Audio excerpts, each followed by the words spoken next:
Hello everyone, and welcome to my channel.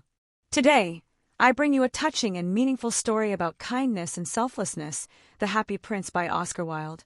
Sit back, relax, and let yourself be carried away by this beautiful tale. The Happy Prince. Once upon a time, in the very heart of a cold, gray city, there stood a magnificent statue on top of a tall column. It was the statue of the Happy Prince, a young man carved with such grace and beauty that he seemed almost alive. His face wore a gentle smile, though if you looked closely, there was something sorrowful in his eyes. The statue was covered in thin layers of pure gold that shimmered even under cloudy skies. His eyes were made of deep blue sapphires, and on the hilt of his sword sparkled a large, glowing ruby. Everyone who passed through the city square stopped to admire him. But no one noticed that the Happy Prince was, in truth, not happy at all. One chilly autumn afternoon, when the leaves blew like golden feathers across the streets and the wind whispered of winter's arrival, a little swallow flew into the city. She was flying south to warmer lands, as all swallows do when the cold approaches. But she was tired from her journey and decided to rest for one night in the city. She flew in circles, looking for a safe spot to spend the night. Finally, she saw the statue of the Happy Prince and landed between his feet, just beneath his long cloak of gold. As she tucked her head beneath her wing to sleep, a drop of water fell on her head. She looked up, surprised. How strange, she thought. There's not a single cloud in the sky, and yet it's raining. Another drop fell, and then another. She looked up again, and to her astonishment, she saw that the Happy Prince was crying. "Who are you?" asked the little swallow gently. "Why are you crying, beautiful statue? You are covered in gold and jewels. Surely you have everything anyone could wish for." The prince sighed deeply. "When I was alive, I lived in a palace where sorrow was never allowed to enter. I danced in great halls and wandered in gardens filled with roses. People called me the Happy Prince because I smiled all the time. But I never saw what lay beyond the palace walls. Now, standing up here, I can see the entire city. I see all its pain. I see the hungry, the sick, the lonely. I cannot help but weep." The swallow's heart softened. "Isn't there anything I can do?" "Yes," said the prince. "Will you help me? See that woman over there? In the window of that dark house. She is sewing clothes by candlelight. Her son lies ill in bed with a fever. She has no money for medicine or food.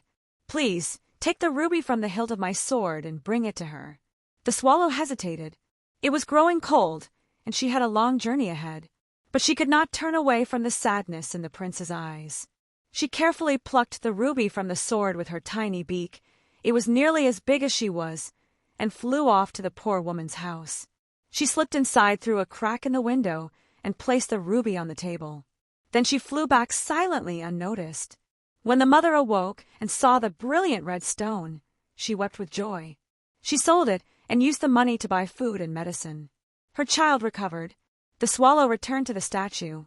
"It is done," she said. "Now I must fly south." "Wait," said the prince.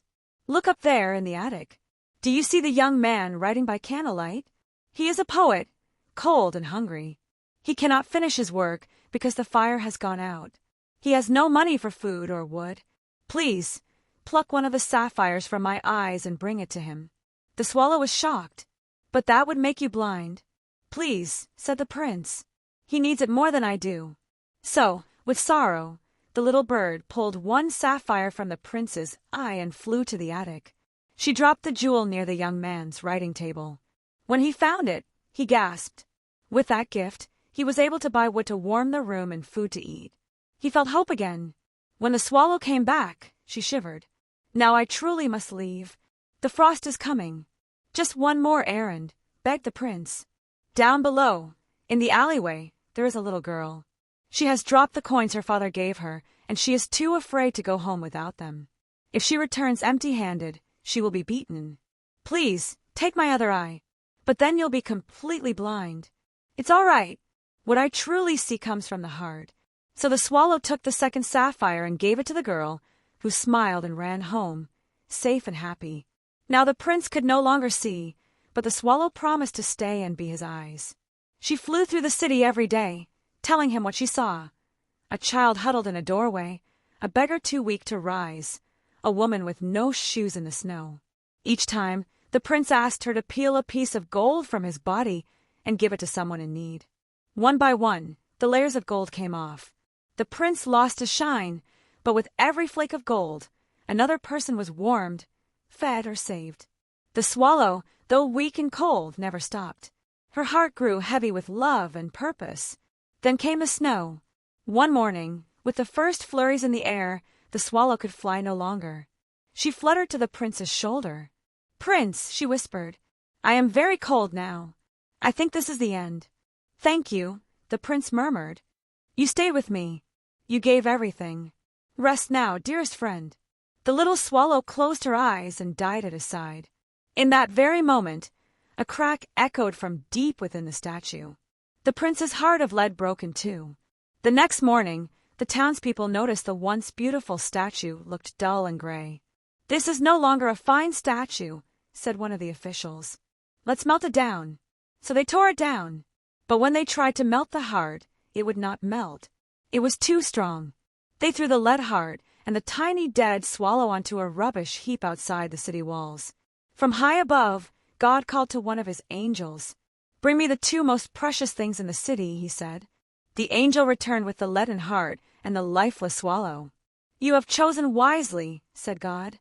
"In my paradise, this little bird shall sing forever, and the happy prince shall dwell in my city of gold, for he gave everything to help the poor." Moral: true beauty is not found in wealth or glittering jewels, but in the kindness, love, and selflessness we give to others. And that's the end of the story of the Happy Prince and the Little Swallow. A tale that reminds us that true worth lies in love and helping others.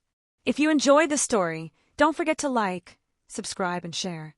See you in the next tale.